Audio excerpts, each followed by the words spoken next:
Texas Stampede is sadly in the books, but what a tour it was. TJPW drew nearly 5,500 fans across their 4 shows. Today we'll chat the Dallas and Houston shows, preview the huge upcoming Grand Princess 2-6, chat some news, some excursions, and wish a very happy birthday to 3 TJPW ladies. All that and more coming up on the Tokyo Joshi Pod. Stay tuned.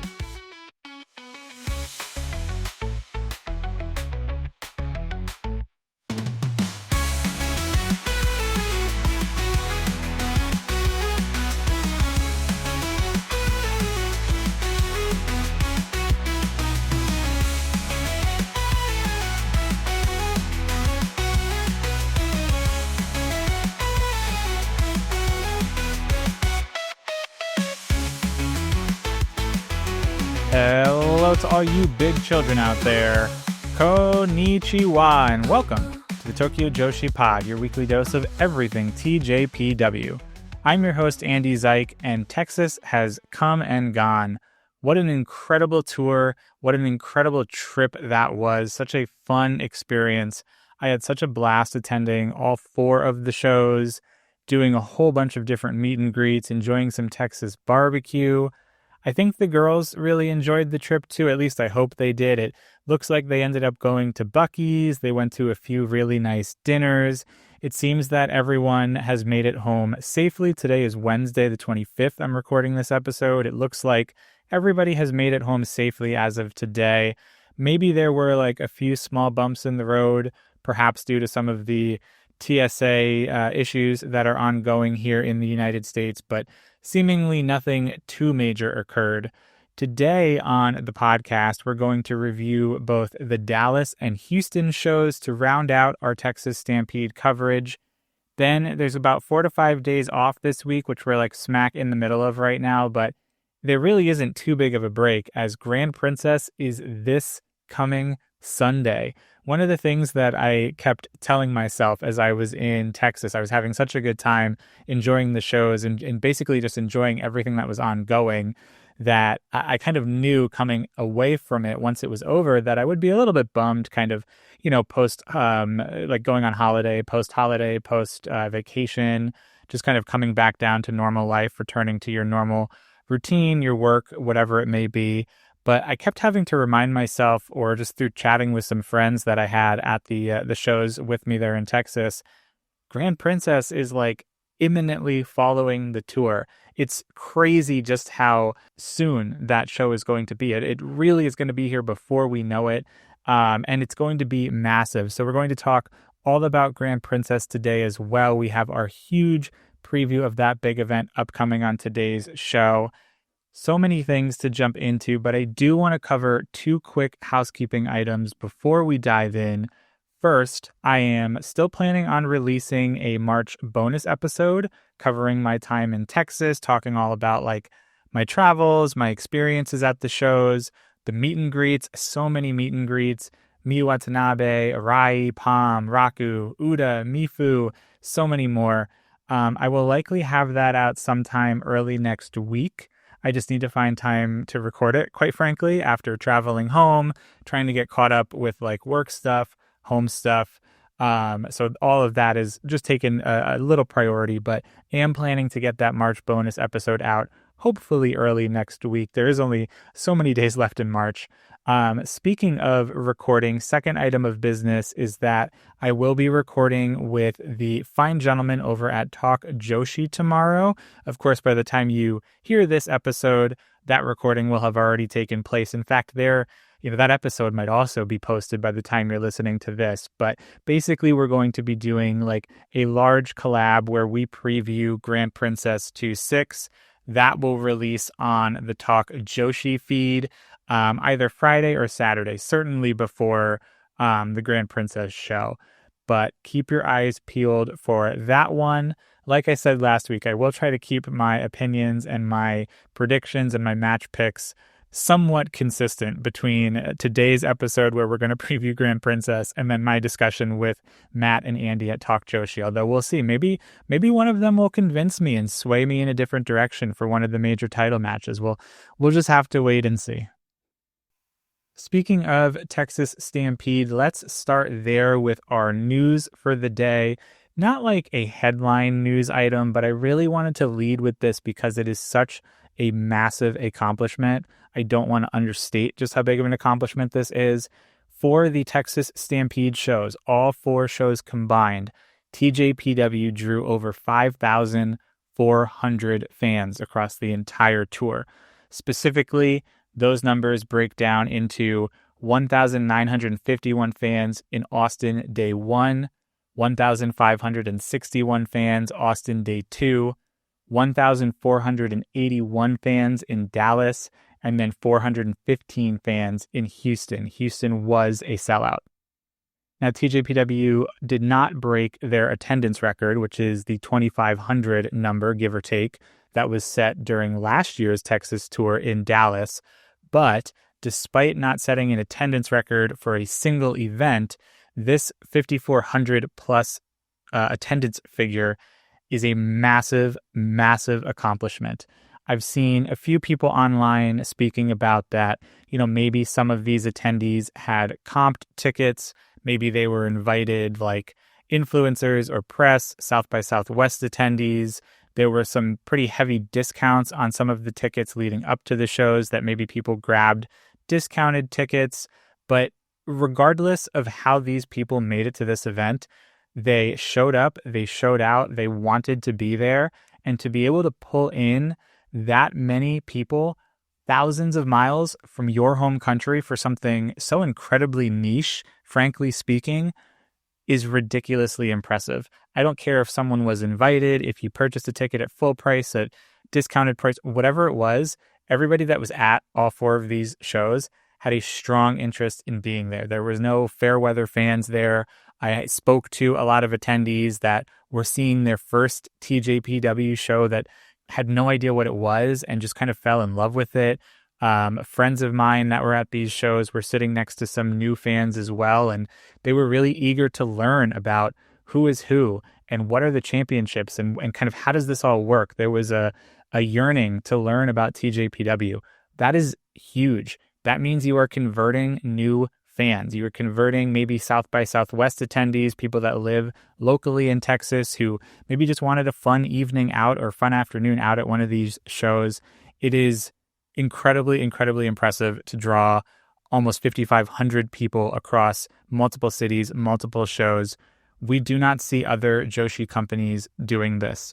That's not a slight at Stardom or anybody else that chooses to run shows in America. This is just that impressive that TJPW is coming to America now consistently and drawing an incredible, incredible amount of attendees at all of their shows. Like I said, I did want to lead with that because I don't want to understate just how big of a deal that is, how important those figures are. That said, we have a couple of other news and announcements that we can bop around to. I want to jump over to Grand Princess. We have some minor Grand Princess updates. Of course, the updates are probably trickling off here because the show is coming up in just a handful of days. There are a couple of upcoming, or rather outstanding Super Sasadongo machine tasks that I'm not really sure if we're going to see something in the coming days, but Shino Suzuki is still one win away from her rock, paper, scissors endeavor. She needs to beat 3 social media influencers in rock, paper, scissors.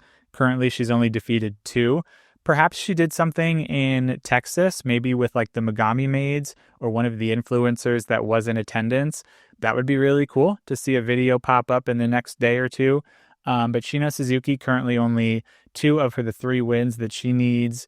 Miyu Yamashita, shortly before the Texas tour, was given an assignment to take on intensive idol training. I haven't seen any updates around that one just yet. Perhaps she is doing it in the background, or perhaps we will just see her emerge at Grand Princess with whatever the idol training kind of works itself out to be. But technically, that one is still pending as well. And then Ren Kanatsu was instructed to take dance lessons. Well, she did that. She went to a dance studio in Tokyo and took some dance lessons. This was a very broad task from Super Sasadongo Machine. I don't really know what or why this has to do with her match. Remember, she is teaming alongside Toga to take on the Bumping Gritters. Perhaps she's going to do some sort of a fancy entrance at Grand Princess. We'll just have to wait and see. And then there are just a handful of other news, some related to one more related to the tasks. Mizuki has we spoke last week that Mizuki went to visit Masami Obari, who is like an anime director or something to that effect, and he was almost like designing her a new weapon. Well, he has stated that he has gifted Mizuki the Burning Pico Pico Axe Hammer. That sounds intense. It sounds like a level up version of the Pico Pico hammer, so I imagine we will see that make its debut at Grand Princess as well. Couple of other small things. Yuka Sakazaki, it was announced that when she makes her entrance at Grand Princess with her husband Konosuke Takeshita, that she will have new entrance theme music. This is the second group that we know will have new music now at Grand Princess. Also, the Prism Greed and the Toju Tokusatsu Club will have new entrance music for their matchup. Now also, Yuka and Konosuke will have some special entrance music as well. Shion Kanzaki was also in the news a little bit. Shion had a Grand Princess task where she had to basically perform publicly in Shibuya. She did that. Of course, we know that public performance kind of spiraled out of control with a mysterious figure attacking Tetsuya Koda, demanding entry into the Ironman Title Battle Royal. Well, because of all of this tomfoolery that took place at this public concert from Shion in Shibuya, she's basically embarking on a Shibuya apology tour alongside referee Fumarin and Shino Suzuki. They are basically patronizing some local Shibuya businesses, mostly like sweets and bakeries, it looked like.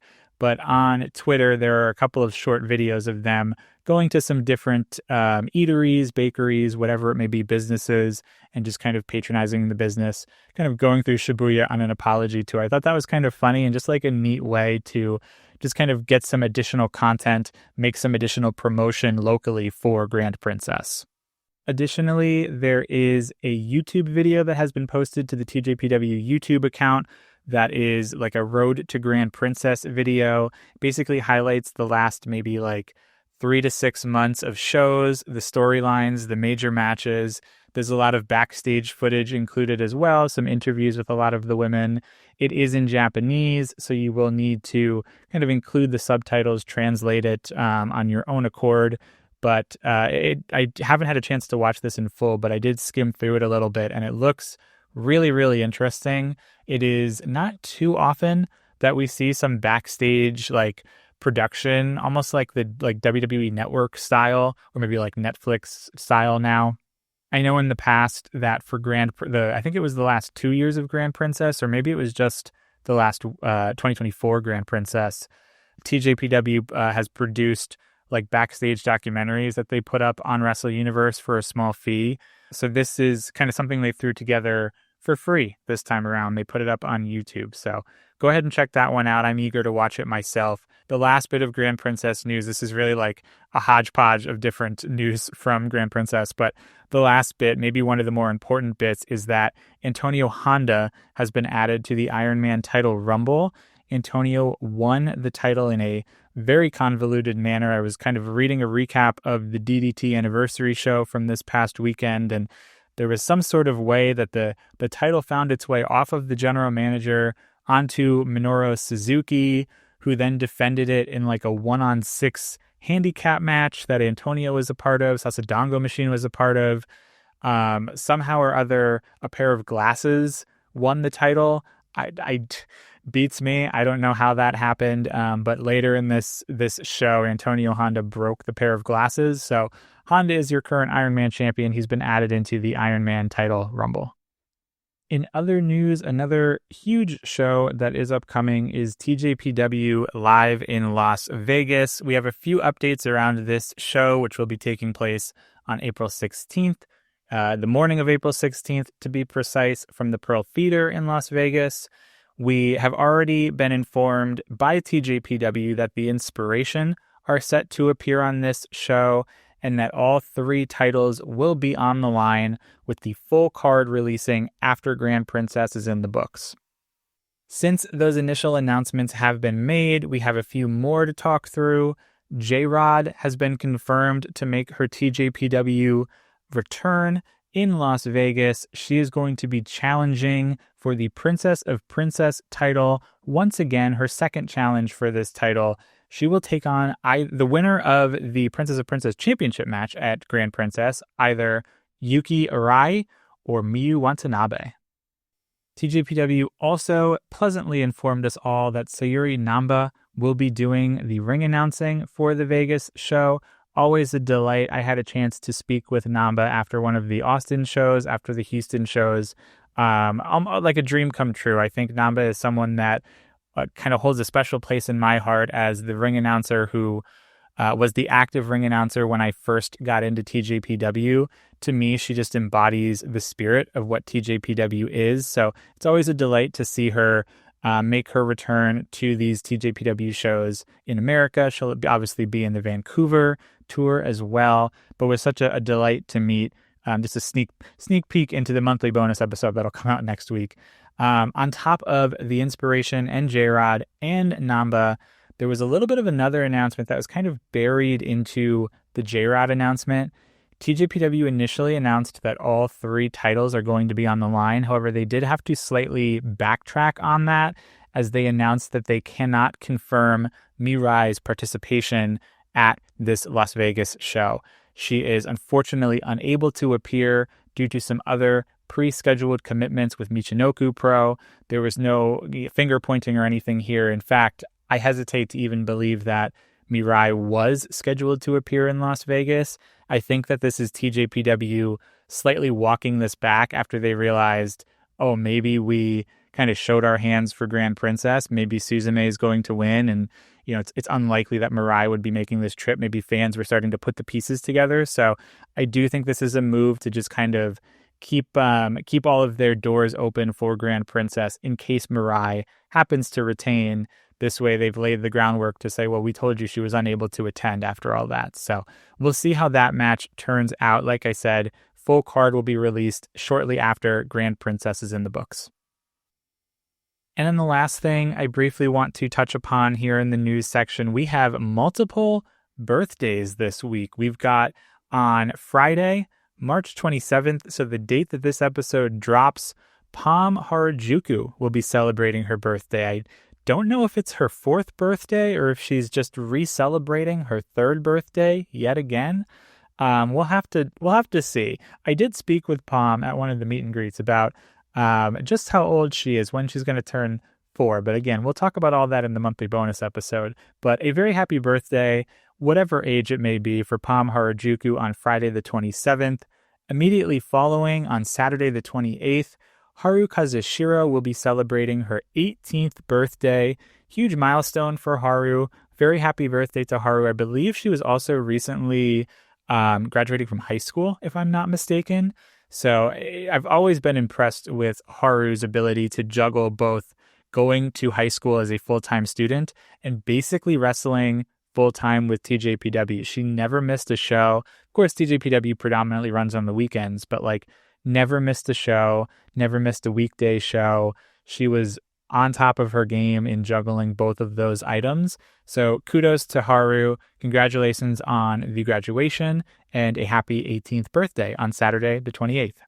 And then immediately following Haru's birthday on Sunday the 29th, the day of Grand Princess, Uda Takami will be celebrating her 19th birthday. So very happy birthday to Uda Takami this weekend as well. An absolutely loaded TJPW birthday weekend.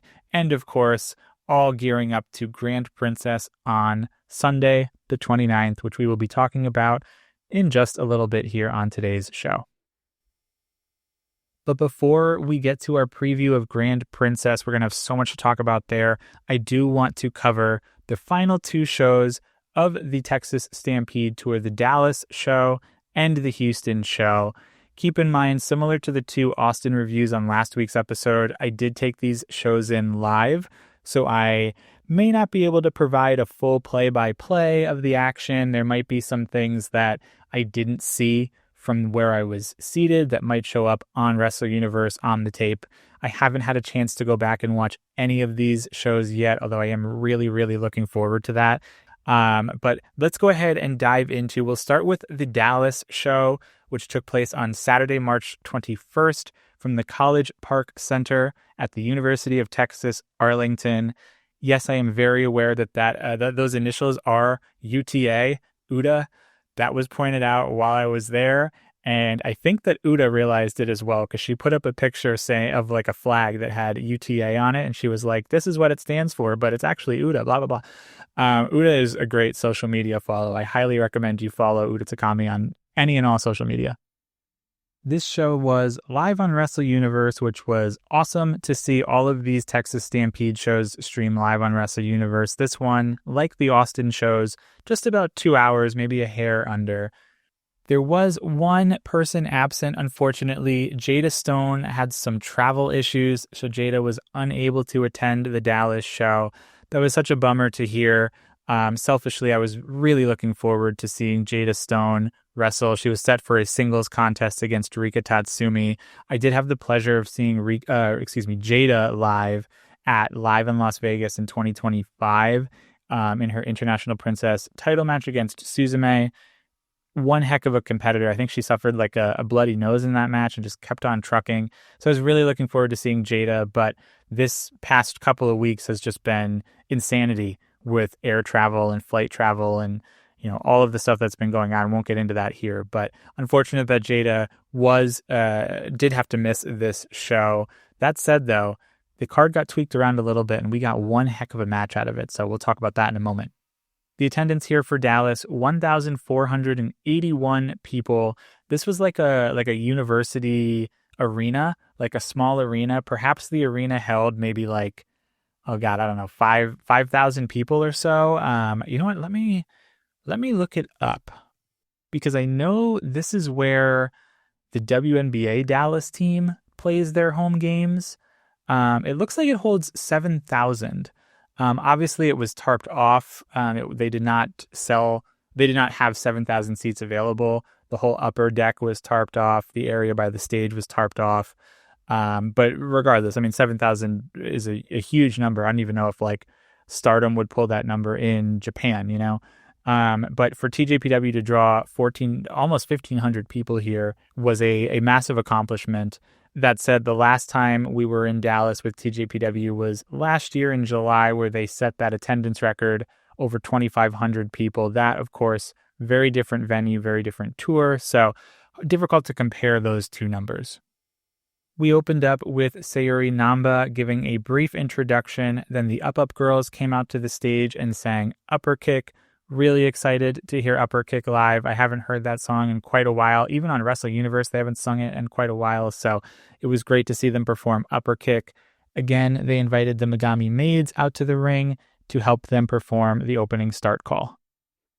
We kicked off with a singles match. Shino Suzuki took on Mifu Ashita. Both of these ladies I thought were pretty over with the live crowd. Mifu, I have to say, just has very infectious charisma. This match was fairly simple, fairly short. I think it was actually under 5 minutes. It was under 5 minutes. And we did see a lot of the regular spots. We saw Mifu's guillotine leg choke on the apron. Shino did her tour guide spot. Mifu hit an X Factor, which I think it was the first time we saw that on the Texas tour. Ultimately, Shino picks up a win here with a modified Cobra Clutch in 4 minutes and 55 seconds. I thought that Mifu might win this one, just given kind of who her opponents were throughout the tour. I thought that this one was a Mifu win, but having lost to Shino, I quickly realized that she would clearly be going winless on the tour. She was set to face Sakura Hattori in Houston the next day. All that being said, though, Mifu has really grown on me lately. I think she has a lot of charisma, a heck of a lot of personality. If she hones her wrestling skills and continues improving, I do think she can be something in the future for TJPW, whether that is a future Princess of Princess champion, International Princess champion. She seems to have it. A friend of mine who is a big fan of Ice Ribbon, I have to admit I don't follow Ice Ribbon really too much. I'm not too familiar with it, but a friend of mine who is a big fan of ice ribbon said that prior to Ashita leaving that promotion, she was kind of on tap for some big things. She was almost being set up to be a really important feature player for them. So I do hope that carries over with her stint in TJPW. Next up, we had another singles contest. Sakura Hattori took on Uda Takami. The way this venue was set up, there was a little bit of an entrance ramp with some stairs, and I thought Sakura just looked so cool during her entrance. She really knew how to work the entrance ramp. Uda, very over with the live crowd. I think Uda's been over basically the entire trip. People have loved to see Uda Takami on this trip. Here in this match, Sakura kind of coming into her own a little bit, but she is still playing some of like the Kaya Toribami hits. She does the Pele kick. She was doing a lot of like palm thrust attacks, a lot of kicks, which is a little bit more, I guess, for her new persona. I will say in this match, though, she was a little bit more flippy than she was in the other matches, like doing some more like acrobatic style, like more like Kaya kind of things. So perhaps she's still just kind of ironing everything out. She is still posing quite a bit, which I've seen a lot of people commenting on just how slow that is, and it takes up a lot of time in the match. So I do think she'll kind of work all of that out in time. Again, this is the third match wrestling in this gimmick, right? But I do think one thing that she should work on relatively quickly is that top rope forearm where she goes through all of the hand signs. I think there's like 12 hand signs or something. It does take a long time, and the opponent kind of just stands there for a prolonged amount of time, and I think it just looks awkward. You would think that they might move or they might, push her off the rope or something. They just kind of stand there dazed. So just something for her to work on. I do think she will work on that. And then Sakura in this match against Uda does pick up a win via submission with the submission move, this Shinden Fudo Ryu Majime Ura. Again, I might be totally butchering that. I hope not. But she does pick up the submission victory in 7 minutes and 57 seconds. I also have to say, at the end of this contest, there was a little bit of miscommunication around the tap out. The referee was signaling for the bell like multiple times. Uda was tapping for a good 30 to 45 seconds before the bell rang. I don't know if the referee maybe motioned in the wrong direction or if the person ringing the bell, I think it was Namba, maybe was distracted by something or focusing on something else. But Uda was really struggling for, like I said, good 30 to 45 seconds. Uda sold this very well. I also want to commend Sakura because Sakura didn't release the hold when Uda tapped. She was waiting for the bell. And I think both of those things are the right thing to do in that situation. And I just thought it was handled really well by both of the competitors, very professionally by both of the competitors. They just kind of kept on going. And then once the bell rang, of course, Sakura released the hold, and then Uda really sold the heck out of the damage. Really good performance from both of those ladies. It is unfortunate to see Uda lose, but that being said, Sakura is very clearly primed to go undefeated on this tour. So coming off of this one, she was 3-0. Next up, we had a tag team match. Daisy Monkey were teaming together to take on Rakupam. Very cool to see Daisy Monkey teaming together in person. They were very, very over with this crowd and very in sync with all of their tag team maneuvers. Rakupam came out in their Bucky's onesies once again. The crowd popped very big for that. In fact, we got a Beaver Nuggets chant, which was really funny. I don't know if any of the girls know Beaver Nuggets. I mean, they go to Bucky's quite often. They might. For those of you that don't know, Beaver Nuggets are these sweet, kind of crispy corn puff style things. They're almost very cinnamony, sugary type of a snack, if you will, a sweet snack. But we did get a Beaver Nuggets chant here. Rakupam surprisingly started this match out in control, and they ended up tossing Daisy Monkey out of the ring. And from my vantage point, I saw when Daisy Monkey went flying out of the ring, Arisu banged her head on the entrance ramp railing, and it made this huge sound. I happened to be sitting by the entrance ramp, and she seemed to be okay. She didn't seem to have any effects from it, but obviously when you hit your head that hard off of something metal, you want to be very, very careful. But she was able to finish the match. Of course, she did wrestle the next day in Houston as well, so maybe it was just a little bit louder, a little bit scarier to hear than it actually was. Eventually, Daisy Monkey undressed Raku Palm out of their Bucky's onesies. They found a way to put them on themselves. They kind of like powered up by putting them on. This match was a lot more 50-50 than I would have thought, given the participants on paper. We did also see Palm wheel out the Gachapon machine. That was the first appearance of the Gachapon machine so far on this tour.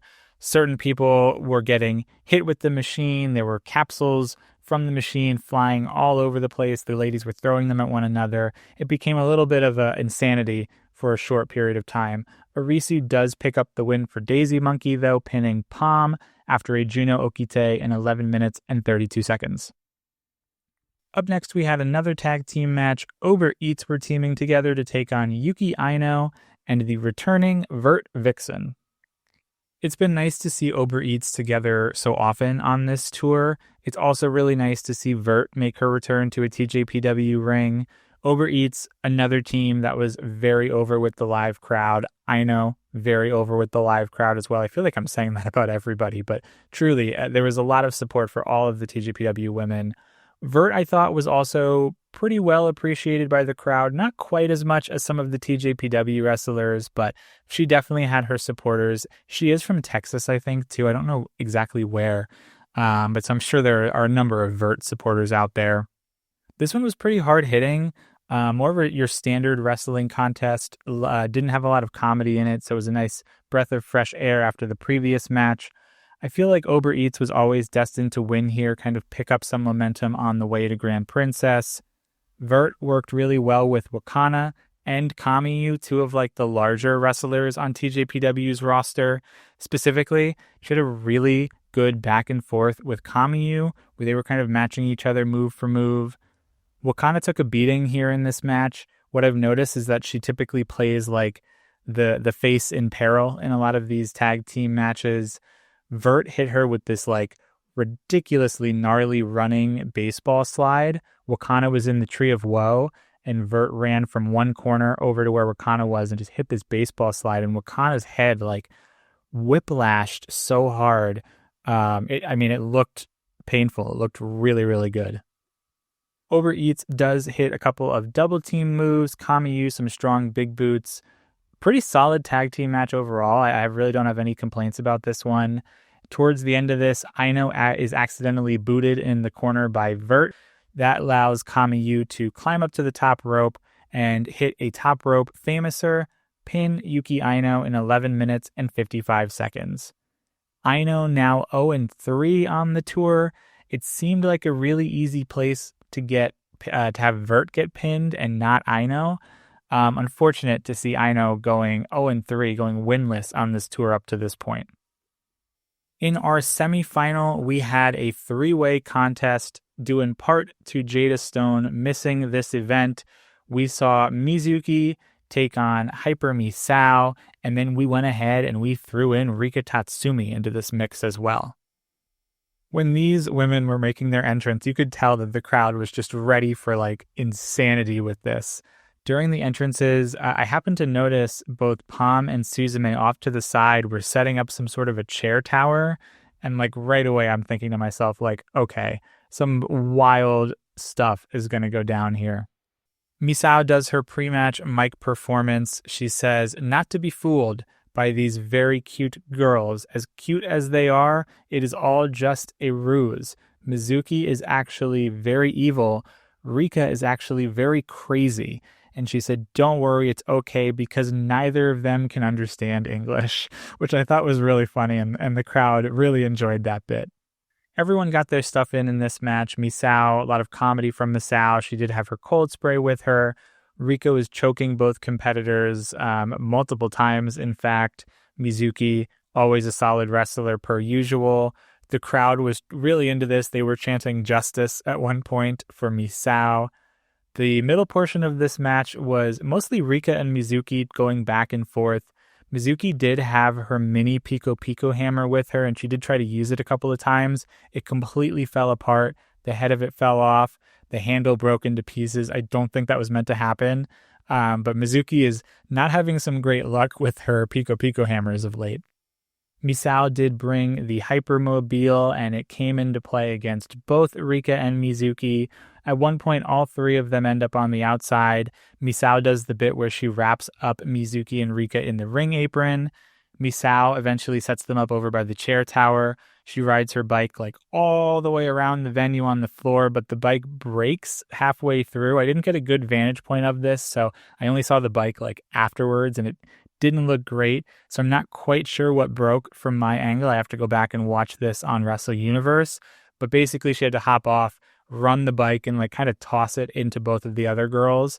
And then somehow or other, Misao gets like whipped into the chair tower, and all of the chairs come crashing down on Misao.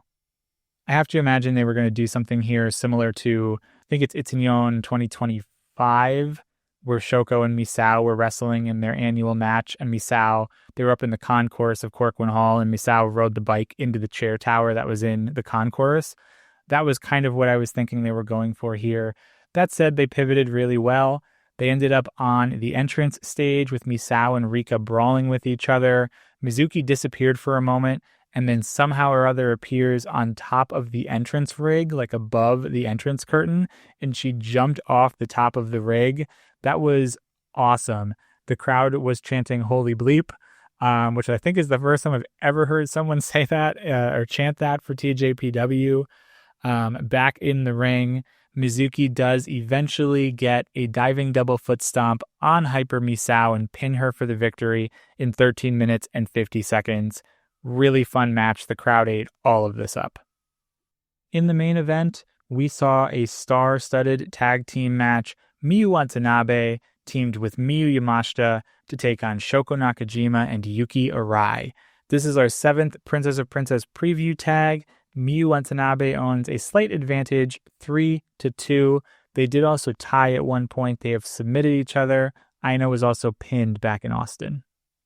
I felt that this tag was kind of comparable to the Austin Day 1 tag, where we had Yamashita and Arisu Endo teaming together against Mizuki and Yuki Aino, kind of like that all-star, get everybody on the card type of a match. At this Dallas show, Arai was the one that had the most streamers by far. Apparently, the streamers were technically not allowed in this venue, but that didn't stop a handful of people bringing them in for Arai. Miyu and Arai did start out, as they have, with all of our preview tags. Overall, very hard-hitting match, combinations of all 4 women at points. Shoko looked, again, very fluid. Some really nice aerial attacks on Miyu Watanabe, that is. Miyu Yamashita mixed it up with Shoko again, ended up hitting an avalanche attitude adjustment at one point. She had this, like, sadistic grin on her face when she did it, too. Just super, super cool. Miyu and Arai, of course, have a very extended exchange, some big boots, some shoulder tackles. Miyu does hit the giant swing on Arai. Arai hits the finally on Miyu. It is Shoko, though, who gets revenge on Yamashita, hitting the diving senton for the win in 16 minutes and 48 seconds. Afterwards, Arai kind of stood over Miyu, shoved her back to the mat. Shoko closed out the show, brought out the entire roster for a commemorative photo, and then we did get a couple of backstage comments for this. Shoko said she was very happy to get revenge from Wednesday, the singles match that she lost to Yamashita. Arai said that she feels that she is ready for Grand Princess after hitting the finally. Yamashita mentioned that she was quite frustrated with the loss, as she knew that Shoko would be targeting her to get that win back, so she was frustrated that she still lost, even knowing that. Watanabe said she felt embarrassed taking the finally, despite not being the one who directly lost the contest for her team. She did say, however, that a major tag team match like this and another loss has only made her more fired up to retain at Grand Princess. Overall, I thought this was a very good show to continue the string of good shows in Texas. There was your standard TJPW comedy, but also some really strong wrestling almost everywhere on this card. The 3-way match was an absolute blast, and those women worked their butts off. The main event was our final preview tag, so it certainly carries a lot of weight, let alone, you toss in Yamashita and Shoko into that too, but just one heck of a show, continued the momentum of a really great Texas Stampede. Rounding out Texas Stampede on Sunday, the very next day, Sunday, March 22nd, was Texas Stampede in Houston. This was live on Wrestle Universe, taking place from Post Houston. Post Houston, from what I understand, is an old like post office or like post office offices, something like that. It's now some sort of a mall and like multi-purpose spot. There's some restaurants, some food courts, some stores, things like that. This was the only sellout on the tour. 415 people crammed into this, the X atrium where the iconic X stairs are. This show was a little under 2 hours. I think all of these shows kind of came in right around the same time, give or take like 5 minutes. TJPW did run this venue twice last year on the Texas tour. Both times they drew that 415 number, selling out Post Houston. Sayuri Namba opened us up with a brief introduction, and then the Up Up Girls came out to sing Love You More, Labimoto, the second time we've heard that on this tour. They did have some technical difficulties, but the crowd for this show was like really, really invested. As much as it was the smallest crowd, it could have been the loudest crowd. Like all 415 people here were truly TJPW fans, TJPW faithful. They were very, very invested in this show. Despite the technical difficulties with the Up Up Girls, they did sing Love You More, and then again invited the Megami Maids into the ring to dance and kind of do their opening start call. Our first match was a tag team match. Shino Suzuki teamed with Suzume to take on Yuki Aino and Vert Vixen. This crowd, like I said, was really invested here. They were really into all four of these ladies. These ladies got the show off to a wonderful start. This was like your basic Shino getting her butt kicked match. That's the best way I could describe it. Vert, I thought, looked really good here as well. Her and Aino had some pretty hard hits in this one. Suzume hit a few face busters in this one. Shino was also able to get in her tour guide spot in between getting her butt kicked. It is ultimately Yuki Aino getting her very first victory of the tour on the last show. She hit the Venus DDT on Shino in 10 minutes and 26 seconds. Thankfully, Aino does not go winless on this tour. This one got the show off to a very good start. Next up was a singles match. Mifu Ashita took on Sakura Hattori. Sakura, like I said in the Dallas review, really knows how to make her entrance. I think her gear looks awesome. Mifu, same deal as I said for Dallas. She is winning over many with her charisma and her personality. There was a few moments in this one where the two ladies were off pace with one another. Sakura, I think what this has to do with is Sakura has been moving a lot slower than she used to. Like, that's the gimmick change. She's now this like methodical ninja versus the high-flying, high-speed Kaya Toribami.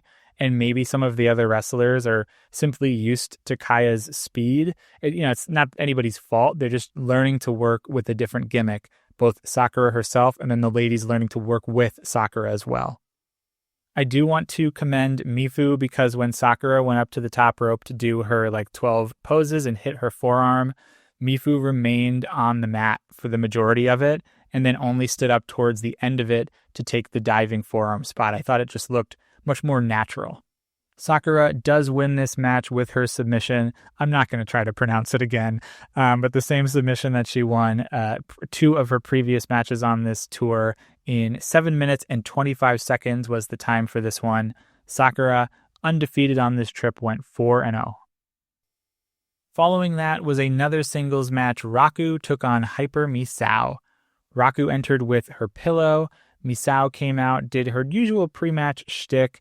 While she was talking on the microphone, Raku quietly snuck out and left the pillow in the ring. And Misao basically did this bit where she was like, "What is this? A pillow? Where did this come from?" Even though she entered after Raku, saw Raku kind of carrying the pillow with her, or holding onto the pillow. But Misao decides to take a brief nap. She's been defeating justice, defeating evildoers for the last like 4 or 5 days. So she says, quick nap won't hurt. While she's napping, Raku sneaks in and basically tries to like pin her. She was like trying to like cuddle her or pin her in like almost like spooning her in a way. It didn't work out for Raku. Misao rolled over in her sleep, somehow ended up on top of Raku and then pinned her for a 2 count. They end up fighting over the pillow. They go all the way up the X stairs. They come down the other side of the X stairs. I was positioned on the X stairs for this whole show. And I mean, heck of a value to get your ticket for the X stairs, but they were right in front of me. Misao had to pull me out of the way because she wanted to get to the banister. And basically they did this bit where Misao slid down the stairway railing as Raku was hitting her with the pillow. Very creative use of the space. And obviously for me, as front row as you could possibly get. Misao did get her bike fixed. We did see the Hypermobile make its return here. She did run over Raku at one point, and then eventually back in the ring, Misao hits her I Am a Hero dive in 8 minutes and 39 seconds for the victory. They crammed a heck of a lot into an 8-minute match. Next up, we had another tag team contest, Uber Eats teaming together once more to take on Miyu Yamashita and the visiting Kalia Capri. I thought Kalia had a pretty good performance. She's very acrobatic in her style. Again, I think Uber Eats kind of always destined to win here, just picking up more momentum. That said, the Miyu and Kalia partnership worked out pretty well. They did have some tandem moves, some tandem kicks. There was one miscommunication spot in this match as well where Wakana was going to go for her back handspring elbow and Kalia just kind of like awkwardly ran over to Yamashita in their corner. And Yamashita had to like jump off the apron and she was like trying to sell something. And it just was a little bit of an awkward moment and everything just kind of paused for a brief moment. Wakana ended up having to whip Kalia back into the corner once again. Basically what was happening, Wakana ends up missing the back handspring elbow. So I think maybe Kalia just moved too quickly, but she misses the back handspring elbow and then Yamashita and Kalia come in and start double teaming Wakana. It was a brief speed bump. It didn't take away from the rest of the match. Kamiyu and Kalia had like a brief pose off between the two of them. I thought that was a nice way for their characters to kind of shine and face off a little bit. Yamashita and Kamiyu also had a really nice exchange, with Kamiyu landing on her feet off of an AA, only to deliver a famouser to Yamashita. Big time move against Yamashita. Wakana was left alone with Kalia. She hits a snap suplex and then submits her with the banana pillow in 12 minutes and 20 seconds. Nice to see that Kalia was invited back. I haven't seen too much of her since last year's tour. I hope that miscommunication spot didn't sit with her too much. I think it's just something that you flush and move on, as they say. Overall, it was nice to see Kalia once again. It was nice to see her invited back, and I do think she performed quite well. In the semifinal contest, we had an interesting semifinal, a singles matchup. Yuki Arai took on Pam Harajuku. This felt like an easy win for Arai, not necessarily because it was against Pam, but simply because it's an easy momentum-building victory for her on the way to Grand Princess. Again, here at this show, Arai receiving the most streamers of any of the women. Because this is a Pam match, this one was wild. Pam brings in the Yuki Arai cardboard cutout that they had at the venue. At one point, Arai was like fighting herself as the cutout. Pam also ended up bringing in her own cutout, kind of to use it as a distraction. She used both of the cardboard cutouts on like offense and defense. It was pretty impressive, quite honestly. At one point, the Pam cutout, the foot broke off of it. I'm really surprised that no one slipped, because for long periods of time, these cutouts were just in the ring, like lying on the floor. The cutouts were very over with the crowd. I thought Pam was very smart and very creative to get those involved. Pam also brought out the gachapon machines once again, and there was like a very weird story behind this. She ended up stealing Arai's house key and then putting it into one of the gachapon machines. So like the theme of the gachapon was Yuki Arai's house key. They took a really long time for Arai to pick out like 3 or 4 capsules looking for her keys. She did ultimately find them, and Pam, who patiently waited throughout all of that, just trucked her with the gachapon machine. She went flying with it, and then the keys went flying basically across the ring. Pam tries for a triple attack using both of the cutouts. Arai drop kicks her though, and eventually hits her with her spinning brainbuster for the win at 10 minutes and 4 seconds. Worth noting that Arai exited by carrying her own cutout, and she was overjoyed that she and her cutout won the match. And in the main event, another star-studded tag team contest, this time a 6-woman tag. Daydream, Miyu Watanabe and Rika Tatsumi teamed up with Arisu Endo. They took on the trio of Mizuki, Uda Takami, and Shoko Nakajima. In a nice callback to some TJPW lore, Mizuki refused to shake Rika's hand at the start, and Rika was like very, very upset. Rika has a massive crush on Mizuki. She has had a crush on Mizuki since she debuted. It was a part of their storyline leading into Rika's Princess of Princess title challenge just last year. I think it was at, it was either Grand Princess or Summer Sun Princess. I think it was Grand Princess. But it's nice that that's kind of an underlying storyline that just kind of perpetually goes on with TJPW. I have to say, similar to the Night 2 match, the singles contest between Nakajima and Yamashita, I don't want to bother doing play-by-play. This match was so good that I just really encourage you to seek it out, watch it on Wrestle Universe. All 6 of these women left it all in the ring. This was the very last match of the very last show of the tour. All 6 of them got their stuff in. Watanabe did hit a giant swing, a lot of her power offense. Rika had plenty of choking, plenty of hip attacks. Arisu had her standard offense with her diving axe handle as well. On the other side of the ring, Mizuki, multiple foot stomps. We did get a whirling candy too. Uda bouncing all around. At one point, she had the koala clutch locked in on Watanabe. Shoko looking just as fluid as ever. However, it is your Princess of Princess champion, Miyu Watanabe, getting the final win of the tour, hitting Uda Takami with a teardrop in 16 minutes and 59 seconds.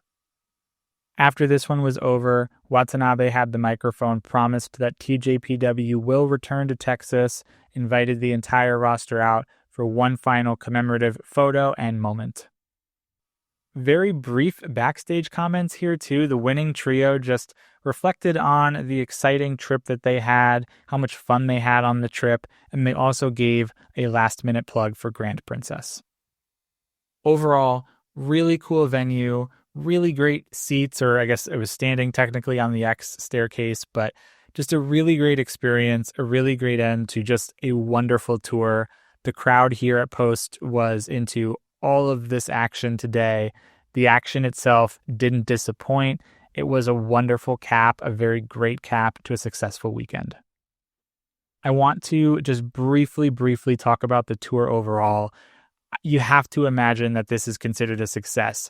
The 5,400 people in attendance all seemingly loved every show, whether they were brand new fans, old fans. The merchandise was selling well. There was a lot of people wearing shirts, wearing the cowboy hats, carrying the totes.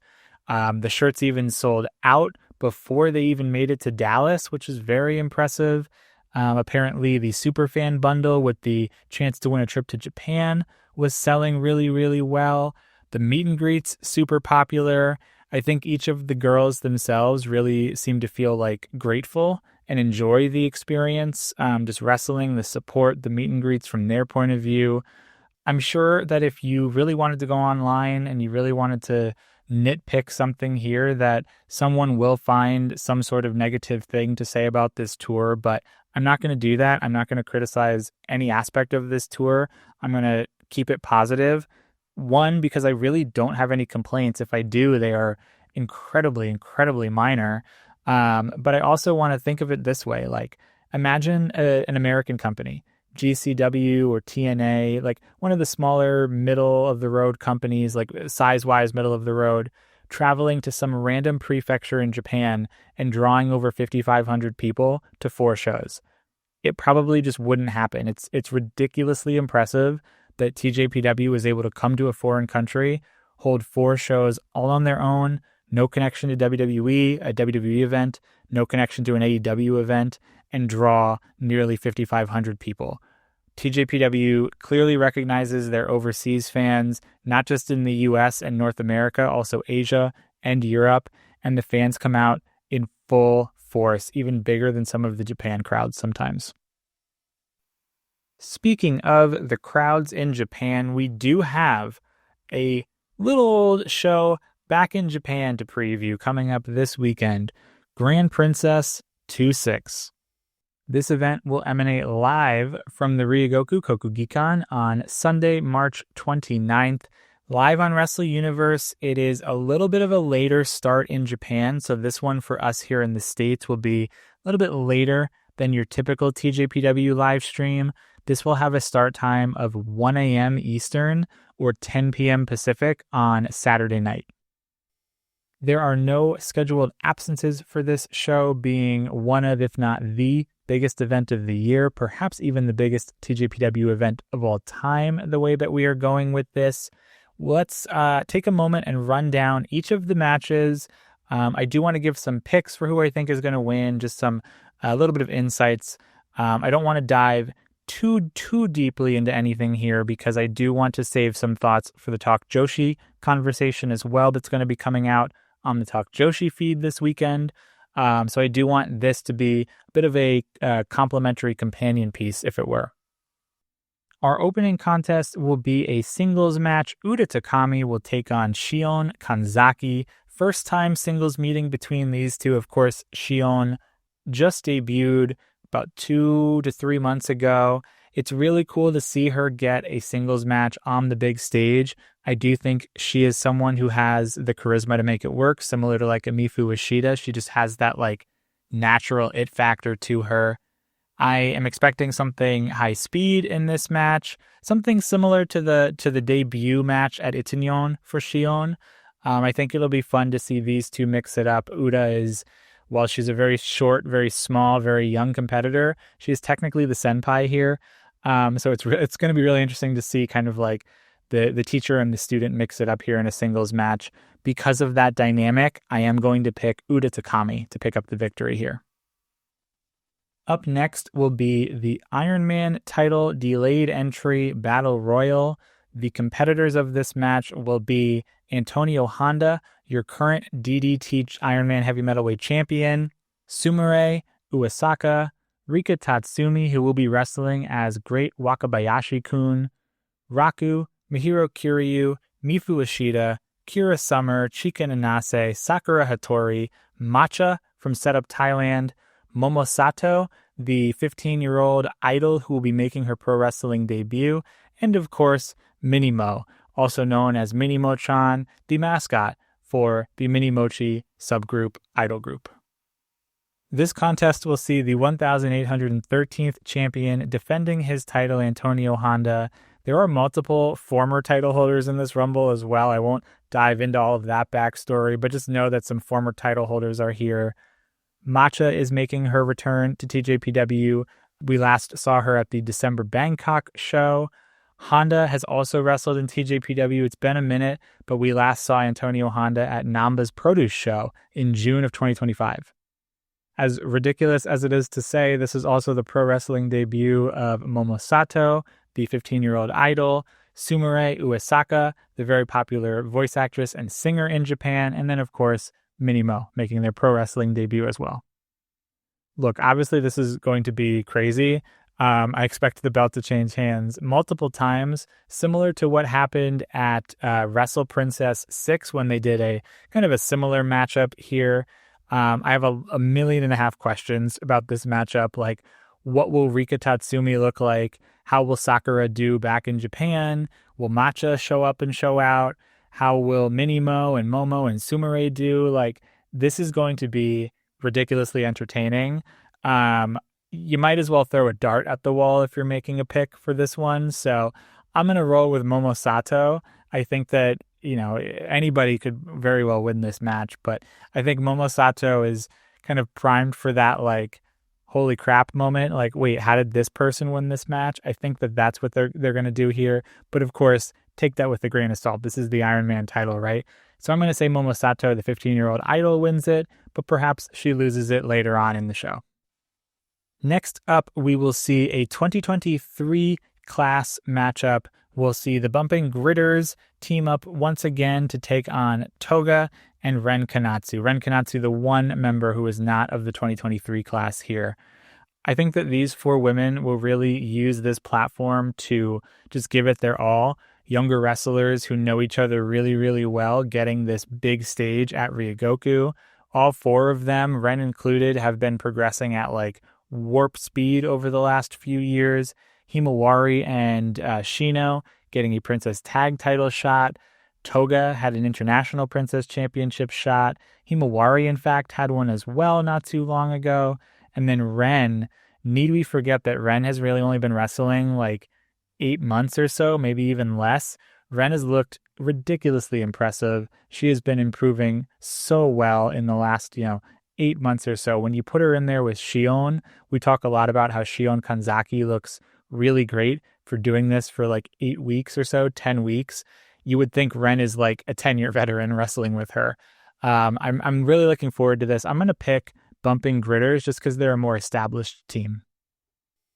Next up on this massive show, we will have a 6-woman tag team contest. The Tojo Tokusatsu Club, that is Haru Kazushiro, Shoko Nakajima, and Yuki Aino, will team together to take on the very, very intimidating team of Pom Paler, Pom Harajuku, and Max the Impaler, who will team with Aja Kong.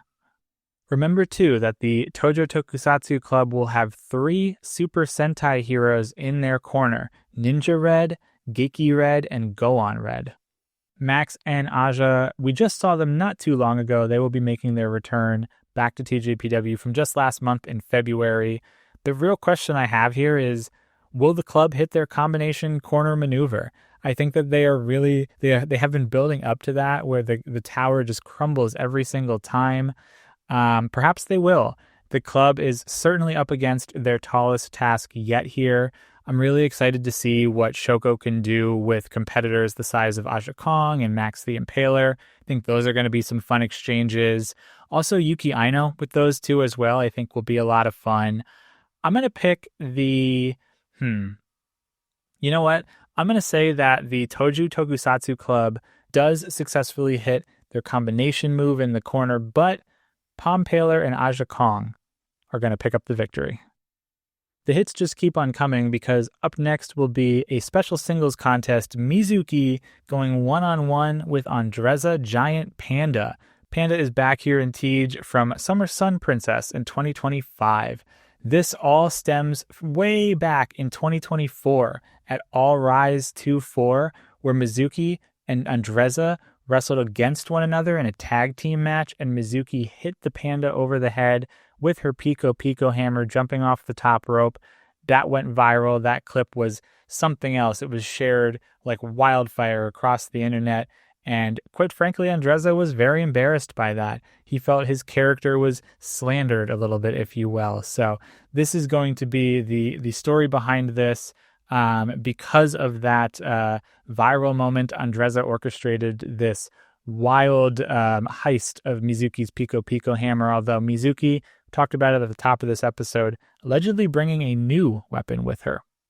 This will obviously be very funny, very lighthearted, but that being said, I think if you just buy into it, it's probably going to be excellent. Imagine like the whirling candy being a hit on this giant panda. I think this is going to be a heck of a lot of fun, if nothing else. I'm going to go ahead and pick Mizuki to slay the panda with her new weapon and then eventually regain her old Pico hammer. Truly, the hits really do just keep on coming, and I mean that literally for this one. We're going to have a tag team contest. Miyu Yamashita will team with Arisu Endo. They've been teaming a little bit over the last couple of shows to take on Spark Rush.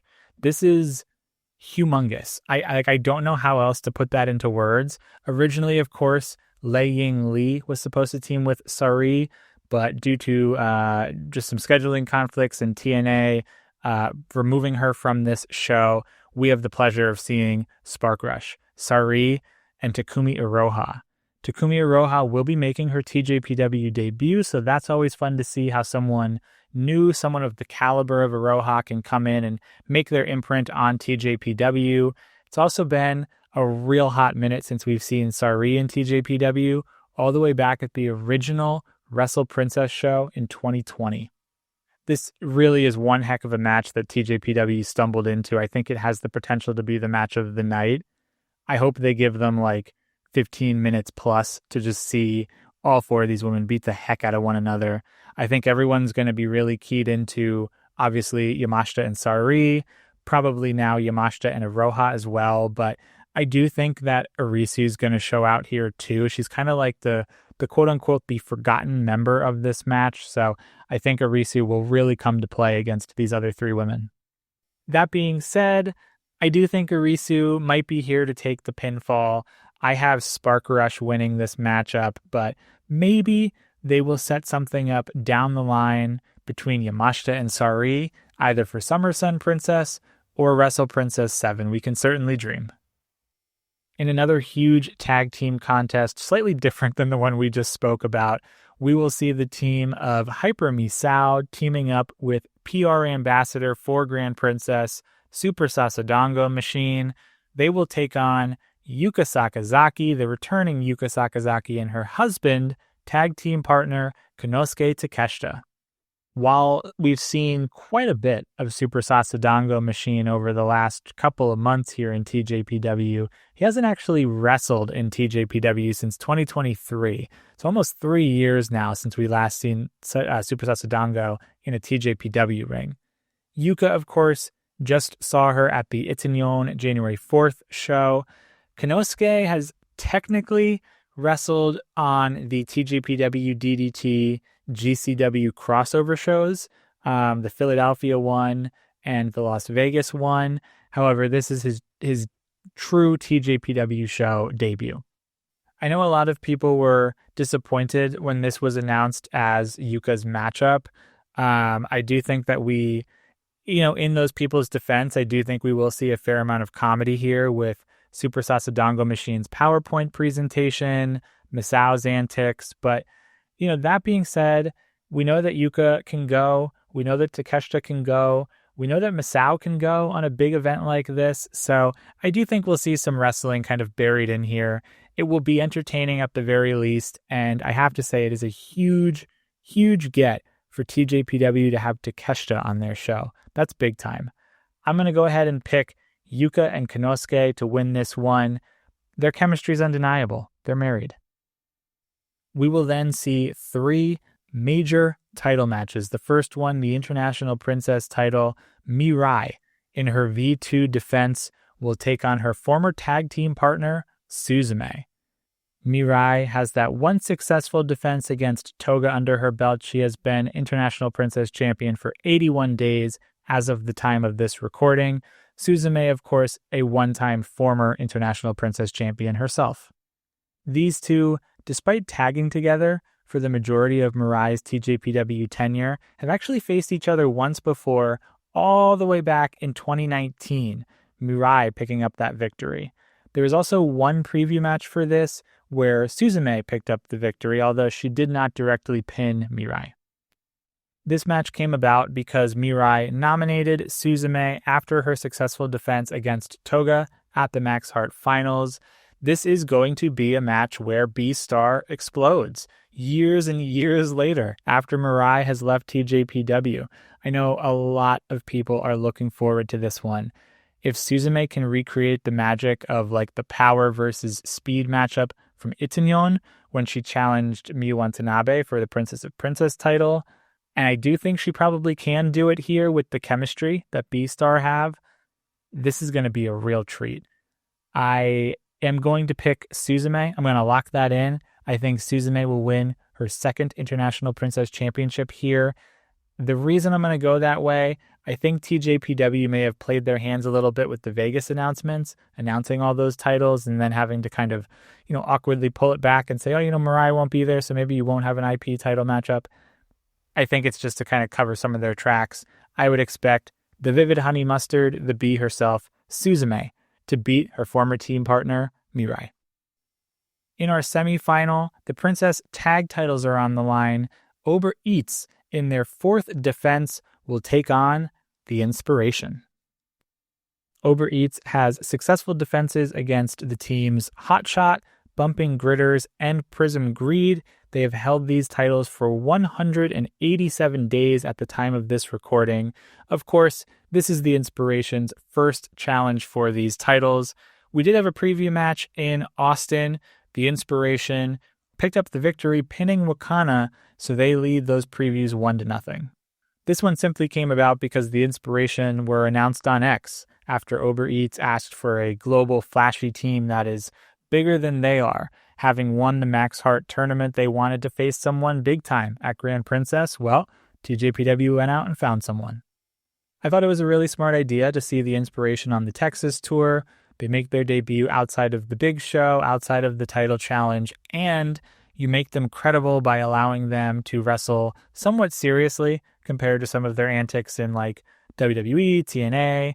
And then they went ahead and pinned one of the champions. So definitely makes them appear strong heading into Grand Princess. And I think it puts a little bit of doubt onto Uber Eats. But that being said, Wakana does have a bit of an out because she didn't have her typical tag partner with her in that matchup. I think that this too is going to surprise some people. I don't think it's going to be like match of the show or anything, but I do think the inspiration fit right into the mold of TJPW. TJPW is also very smart to book them for Las Vegas as well, adding in some more mystery into this outcome of this match. All that said, though, I do think the inspiration, as fun as it has been to see them in Texas, as cool as it is to see them here, and then, of course, we'll see them again in Vegas, like I said, I do think it is temporary. I do think that Uber Eats defends their titles here. We continue on the Uber Eats train, but it also wouldn't surprise me if they decide to do something shocking. Put the belts on the Iconics, the inspiration, and then have them defend those titles, lose them in Vegas. I think that would certainly be buzzworthy. I would not put it past TJPW to do something like that, but that being said, I will stick with Uber Eats. And in our main event, the Princess of Princess title is on the line. Miyu Watanabe, in her V5 defense, will take on Yuki Arai. Watanabe has defended against Yuki Aino, J-Rod, Matcha, and Suzume. She has been the champion for 187 days at the time of this recording. This will also be Arai's second Princess of Princess title challenge. That said, though, this is a first-time singles match between Watanabe and Arai, which seems crazy to think about that. I know Arai hasn't been in the company for too long, but these two have never crossed paths in a singles contest. They have crossed paths in 7 preview matches. Yeah, 7 of them, where they're about as deadlocked as can be. Those preview tags ended up 3-3 with 1 tie between them. Both of these ladies do have claim to a submission victory over each other, and we do also have 1 pinfall victory for Watanabe. So perhaps Watanabe has the ever so slight edge heading into this contest. Arai qualified for this title challenge, winning a battle royal back in January. And I want to unpack this for a moment because I do think genuinely that this has been one of the best builds to a big match in TJPW history. A lot of people were very tepid on Arai getting another shot, but I do think they built her up very, very well. She qualified this by submitting Yamashita. Let's pause on that for a minute. She qualified for this matchup submitting the ace, the leader of the company. Yamashita tapped out to the Scorpion Deathlock, then somehow found a way to overcome Watanabe, getting her butt kicked over and over and over again in these preview matches and just never giving up, eventually finding a way to submit Watanabe as well. Miyu, of course, looks very strong, being the one doing the butt kicking Arai's butt, but then having some moments of weakness, which kind of make you question if she might get caught sleeping in this match and if Arai might be able to pull up the victory somehow. In a lot of the backstage comments, the press conference, neither woman has really faltered in their confidence. They both repeatedly have vowed to win. They want to begin a rivalry that will last for years and years and years to come. I think that the preview tags have been, I'm going to say that they've been sloppy and gritty, but I mean that in a positive way. It has almost felt like a real fight, like there was real animosity between these two. Both women have started every single preview tag. They are the first ones in there. They have really, really thrown their all at one another. And like I say, I think this is one of the best builds to a big match we have seen in TJPW history. And I am beyond excited for this main event. Now, I have to make a pick here, and I will admit that I have deliberated on this really since January. Miyu is super, super hot right now. I don't think it makes sense to remove the belt from her. She's the one kind of carrying the promotion, leading the up girls, doing press. She is like the face. That said, someone could build a very, very strong case for Arai, that it is Arai's time, and they could easily convince me. She has experience in the spotlight and has some mainstream popularity with her SKE 48 idol background. She has a submission victory over the leader of the company, the ace of the company in Yamashita. She has a submission victory over the current Princess of Princess champion, Watanabe. This is about as close to a coin flip as you could probably get. All that being said, I'm going to trust my gut. I'm going to go with Watanabe retaining. I feel like she is at the top of this promotion right now. And while it may be time for Arai to win her Princess of Princess championship, I just don't think it's time for Watanabe to lose it yet. I think Arai will have her time perhaps in the near future. I don't think it's right now. Maybe they even run this back later on in the year. Maybe Arai kind of runs through the Tokyo Princess Cup in the fall, wins the Tokyo Princess Cup, and then maybe challenges Watanabe again at Wrestle Princess 7. I think that could be one heck of a kind of a revenge arc for her. But right here, right now, I'm going to roll with Watanabe holding the championship at the end of the night. So only one title change hands according to my picks. That is the International Princess title going on to Suzume. And then I do have Uber Eats retaining, Watanabe retaining. But this truly has been built up as one of the biggest shows of all time. I know that some people have comments to be made about the amount of comedy that we're getting, and I get it. The only thing I would say in response to that is look at the promotion. The comedy is embedded in what TJPW is, right? So I completely understand if you would like a little bit more of a healthy balance between comedy and wrestling, but I think that this main event, Arai and Watanabe, I think the International Princess title with Mirai and Suzume, the star-studded tag with Yamashita, Arisu, and Spark Rush, like, you will get a fair dose of wrestling here. The amount of PR that TJPW has put into this show, the special guests, the foreign wrestlers, the idols, the voice actors, Andreza, they have truly put in an exceptional amount of work, honestly, all the way back to last fall in building up just how massive this show is going to be. I am really looking forward to this. It's going to be a late night on Saturday for a lot of us, or an early morning, I guess, if you will. But this show, I think, is going to rip. I think that top to bottom, it's going to be one heck of a time, one heck of an entertaining show. And fingers crossed, the ticket sales for this have looked terrific. I wonder if TJPW sets their attendance record here. We'll have to wait and see, but I am beyond excited for this. This is going to be one heck of a show. Now, we have talked so much wrestling already. We always do every week, but there's just been so much going on for TJPW of late. And spoiler alert, it's not going to slow down either. Because of that, though, because this episode is heading pretty lengthy already, I'm going to skip over our graduates this week. We will revisit our graduates next week. I do want to talk just ever so briefly about some excursions. Shoko Nakajima on Saturday the 14th, so 2 weekends ago, appeared in ChocoPro number 508, where she defeated Hiyori Yawata. I've come to find out Hiyori was retiring. I guess this is like a retirement road match for her. Typical ChocoPro match if you enjoy ChocoPro. Shoko fits really well into like their mat-based wrestling. Really cool moment. She hit a 619 in the window at one point. Shoko does win this with a Northern Lights suplex in 13 minutes and 34 seconds.